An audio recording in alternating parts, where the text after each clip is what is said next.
Il-Primawla tal-Qorti Ċivili ddikjarat li l-Prim Ministru u s-Segretarju Permanenti Prinċipali ma kisru l-ebda drittijiet ċivili u ma saret ebda diskriminazzjoni ma' Christopher Ċantar, l-eks Segretarju Permanenti tal-eks Ministru Nazzjonalista George Pulicino. Dan meta ntalab jirriżenja mill-kariga f'Marzu tal-2013.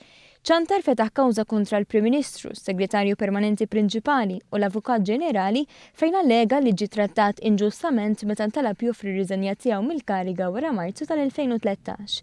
Huwa qal li l-Gvern ma setax jiġelu jirriżenja jew jitneħħa mill-kariga u jmur lura l-grad li kien jokkupa qabel, iżid jgħid li anki wara li ma baqax fil-kariga ġie trattat inġustament għaliex ma ntażilx għal pożizzjoni ta' Direttur Ġenerali.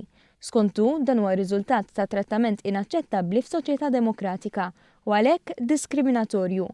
Fid-deċiżjoni tagħha l-qorti preseduta mill-imħallef Silvio Meli għamlet evalwazzjoni sħiħa tal-proċedura li saret fit-terminazzjoni tal-kuntratt, fosthom li saret konsultazzjoni mal-Kummissjoni għas-Servizz Pubbliku li natat l-approvazzjoni tal-President ta' Malta u li natat raġuni u kif ukoll avviż ta' 90 jum qabel intemm l-impjieg.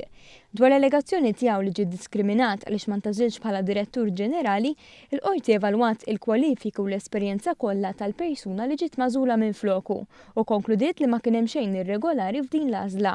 Fil-fatt jirriżulta li l-kandidata magħżula kellha profil aħjar minn tiegħu.